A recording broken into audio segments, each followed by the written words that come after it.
नमस्कार। स्वागत है एक बार फिर से आपका। दोस्तों, आज हम बात करेंगे वन लाइनर क्वेश्चन या जिसे हम फास्ट फैक्ट भी बोल सकते हैं। दोस्तों, वन लाइनर क्वेश्चन हर एक कम्पिटिटिव एग्जाम में सबसे ज़्यादा पूछे जाने वाले क्वेश्चन होते हैं और यही क्वेश्चन है जो आपका सिलेक्शन डिसाइड करते हैं कि आपका सिलेक्शन होगा या नहीं होगा। अगर आपने वन लाइनर क्वेश्चन ज़्यादा गलत किए हैं तो आपका सिलेक्शन कतई नहीं होगा, और आपने वन लाइनर क्वेश्चन सबसे ज़्यादा सही किए हैं तो आपका सिलेक्शन सिक्योर हो जाएगा। तो दोस्तों, आज हम ऐसे ही क्वेश्चन की बात करेंगे जो नॉर्सेट, ईएसआईसी, डीएसएसबी, जितने भी प्रीवियस नर्सिंग कॉम्पिटिटिव एग्जाम में क्वेश्चन में पूछे गए वन लाइनर क्वेश्चन हैं, उनके बारे में आज हम बात करेंगे। क्लास स्टार्ट करने से पहले अगर आप इस यूट्यूब चैनल पर नए हैं तो चैनल को सब्सक्राइब जरूर कर लीजिएगा और बेल आइकन पर क्लिक करना बिल्कुल ना भूलें, क्योंकि हम ऐसी क्लास सीरीज कंटिन्यू लेकर आ रहे हैं। तो आप बने रहिए हमारे साथ। बात करते हैं आज हम कार्डियोवास्कुलर सिस्टम की। तो सबसे पहला वन लाइनर क्वेश्चन बनता है कि अगर आपको ईसीजी में ST एलिवेशन दिख रहा है V2, V3 और V4 लीड में, तो आप कौन सी वाल का MRI सस्पेक्ट करेंगे। तो दोस्तों बता दूं, जो V2, V3, V4 ST elevation दिखता है इस लीड में, तो हम एंटीरियर वाल मायोकार्डियल इन्फ्रैक्शन सस्पेक्ट करते हैं। अगर क्वेश्चन ऐसा आता है कि a patient come with ECG और ED emergency with ECG showing V2, V3, V4 ST elevation, what's your primary diagnosis, which wall MI are you suspecting। तो हम एंटीरियर वाल MI सस्पेक्ट करते हैं उसमें। नेक्स्ट क्वेश्चन इससे ही रिलेटेड है। अगर एंटीरियर वाल मायोकार्डियल इन्फ्रैक्शन हो गया है तो कौन सी जो हार्ट की आर्टरी है उसमें आप ब्लॉकेज देखने को मिलेगा। तो दोस्तों बता दूं, the left anterior descending artery is the primary source of blood for the anterior wall of the heart. अगर एंटीरियर वाल मायोकार्डियल इन्फ्रैक्शन हो गया है तो आपको लेफ्ट एंटीरियर डिसेंडिंग आर्टरी में ब्लॉकेज देखने को मिलेगा। या इसका कहने का मतलब यहाँ पे ये है कि लेफ्ट एंटीरियर डिसेंडिंग आर्टरी है जो कि प्राइमरी सोर्स है anterior wall of the heart को ब्लड सप्लाई करने के लिए। नेक्स्ट क्वेश्चन या नेक्स्ट वन लाइनर क्वेश्चन है, the circumflex artery supply the lateral wall of the heart. जो सर्कमफ्लेक्स आर्टरी होती है वो lateral wall of the heart के सप्लाई करती है, ब्लड सप्लाई करती है। Next question, the internal memory artery supply the breast. ये क्वेश्चन बहुत बार एग्जाम में पूछा गया है कि इंटरनल मेमोरी आर्टरी ब्रेस्ट को सप्लाई करती है। ये CABG में अगर किसी पेशेंट की CABG का प्रोसीजर हो रहा तो हम इसी आर्टरी का यूज़ करते हैं बाईपास के लिए। नेक्स्ट बात करें दोस्तों, द कोरोनरी आर्टरी में receive minute portions of blood during systole. Most important question है और सबसे ज़्यादा पूछा गया वन लाइनर क्वेश्चन है और ट्रेंडिंग क्वेश्चन हम बोल सकते हैं कि कोरोनरी आर्टरी से रिलेटेड जो क्वेश्चन आते हैं उनमें से एक क्वेश्चन ये भी हमें मोस्टली देखने को मिलता है। तो दोस्तों इसमें क्या है, कोरोनरी आर्टरी है वो सबसे कम ब्लड रिसीव करती है ड्यूरिंग सिस्टोल, ठीक है। जबकि हमारी जो धारणा रहती है वो ये रहती है कि सिस्टोल में सबसे ज़्यादा blood artery coronary artery blood receive करती होगी, लेकिन ये धारणा बिल्कुल गलत है।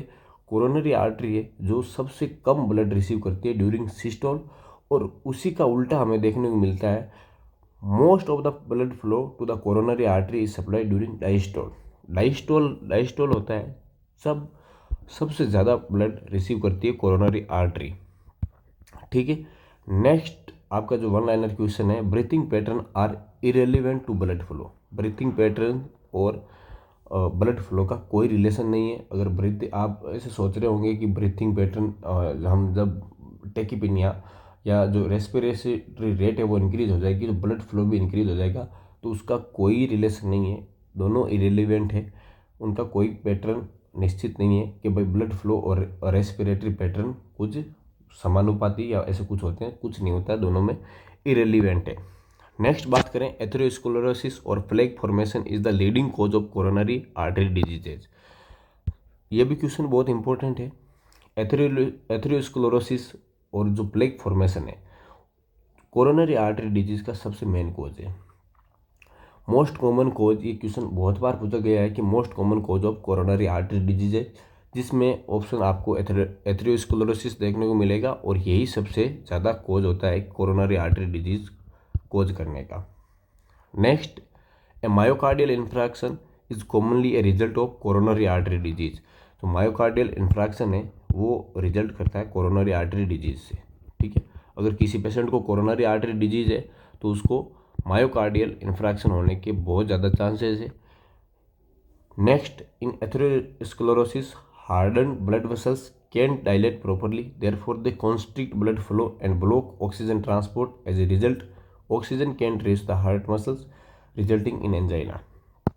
तो ये दोस्तों वन लाइनर क्वेश्चन है, आपको बताना चाहता है कि एंजाइना कैसे होता है। तो एंजाइना का जो मुख्य कोज है वो इन एथेरोस्क्लेरोसिस में बता रहे हैं कि जो एथेरोस्क्लेरोसिस में क्या होता है, जो हार्डन हो जाती है ब्लड वेसल, मतलब जो रिजिड हो जाती है, रिजिड अच्छे से फ्लेक्सिबल नहीं होती है, जिसकी वजह से वो प्रॉपरली डायलेट नहीं हो पाती है, ठीक है। जैसे ही हमारे हार्ट पे कुछ थोड़ा बहुत ही फोर्स पड़ता है, जिसकी वजह से अगर ब्लड सप्लाई की ज़रूरत ज़्यादा पड़ती है तो जो हमारी आर्टरीज होती है, कोरोनरी आर्टरी, वो थोड़ी डायलेट हो जाती है, जिससे ब्लड फ्लो ज़्यादा होने लगता है।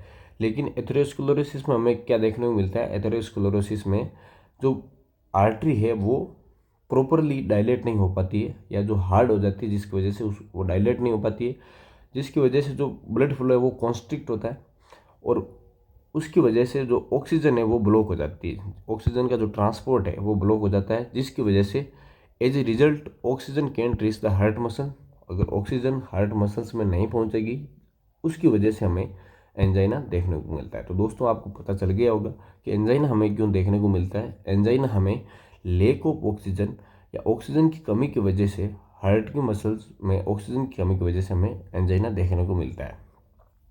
दोस्तों नेक्स्ट बात करें, diabetes mellitus is a risk factor for coronary artery disease that can be controlled with diet, exercise and medication. अब रिस्क फैक्टर की बात करें तो रिस्क फैक्टर में, कोरोनरी आर्टरी डिजीज के रिस्क फैक्टर में सबसे ज़्यादा जो मुख्य भूमिका निभाती है वो है diabetes mellitus. Diabetes mellitus risk factor है कोरोनरी आर्टरी डिजीज़ का, और डायबिटीज़ मेलाइटस को हम डाइट से कंट्रोल कर सकते हैं, एक्सरसाइज से कंट्रोल कर सकते हैं, और मेडिसिन से भी इसको कंट्रोल कर सकते हैं। दोस्तों 3 तरीके से हम डायबिटीज़ मेलाइटस को कंट्रोल कर सकते हैं, डाइट, एक्सरसाइज और मेडिसिन से। नेक्स्ट है cholesterol level above 240 mg are the considered excessive and are a risk factor for developing coronary artery diseases. दोस्तों बता दूं, ये क्वेश्चन भी बहुत बार पूछा गया है कि कोलेस्ट्रॉल का जो नॉर्मल लेवल होता है वो कितना होना चाहिए। तो दोस्तों 240 mg/dl से कम होना चाहिए, और अगर इससे ज़्यादा है तो हम उसको एक्सेसिव मानेंगे, और ये एक रिस्क फैक्टर है डेवलपिंग कोरोनरी आर्टरी डिजीजेस। दोस्तों कोरोनरी आर्टरी डेवलप करने के लिए बहुत सारे कारण इस वीडियो में मैंने बता दिए हैं, जैसे कि एथेरोस्क्लेरोसिस, डायबिटीज़ मेलाइटस और कोलेस्ट्रॉल लेवल ज़्यादा होना, ये एक रिस्क फैक्टर है कोरोनरी आर्टरी डिजीज होने के। अगर कोरोनरी आर्टरी डिजीज हो गया तो coronary artery disease lead to myocardial infarction. Myocardial infarction आपको पता है क्या होता है, अगर नहीं पता हो तो मैं नेक्स्ट वीडियो में आपको मायोकार्डियल इन्फ्रैक्शन के बारे में कंप्लीट जानकारी दे दूंगा। इस चैनल को सब्सक्राइब जरूर कर लीजिएगा। नेक्स्ट हम बात करें वन लाइनर क्वेश्चन की, तो total cholesterol level below 240 mg/dl are considered below the nationally accepted level and carry lesser risk for coronary artery disease.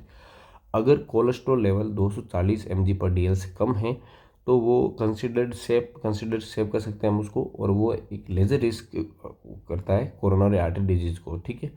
Next बात करते हैं, ए लिपिड पैनल टेस्ट में the amount of total cholesterol, low density lipoprotein cholesterol, high density lipoprotein cholesterol and triglyceride, ये आपको lipid panel में देखने को मिलेगा। अगर किसी डॉक्टर ने आपको लिपिड पैनल टेस्ट प्रेस्क्राइब किया है तो इसमें आपको क्या क्या देखने को मिलेगा उसके बारे में इसने जानकारी दी है कि आपको इसमें तो एक तो टोटल कोलेस्ट्रॉल लेवल देखने को मिलेगा, साथ साथ में आपको एलडीएल जो इसको हम बोलते हैं लो डेंसिटी लिपोप्रोटीन कोलेस्ट्रॉल देखने को मिलेगा, साथ साथ में आपको हाई डेंसिटी लिपोप्रोटीन कोलेस्ट्रॉल भी देखने को मिलेगा, और ट्राइग्लिसराइड लेवल का भी आपको देखने को मिलेगा।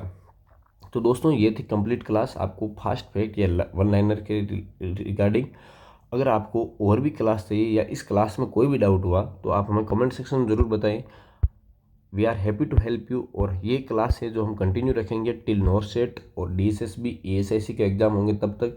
और मैं गारंटी देता हूँ कि अगर आपने इस क्लास को कंटिन्यू फॉलो किया है तो आपको जो वन लाइनर क्वेश्चन होते हैं जो हर एग्जाम में गलत होते हैं वो आपके 100% सही होंगे, और यही जो वन लाइनर क्वेश्चन है जो आपको सिलेक्शन का क्राइटेरिया तय करेंगे। तो दोस्तों मेरी यही शुभकामना है कि आपका इस बार DSSB ESIC नॉरसेट जिसमें आपकी चाह है उसमें सिलेक्शन हो। और thank you very much. Channel को लाइक शेयर सब्सक्राइब जरूर करें। धन्यवाद।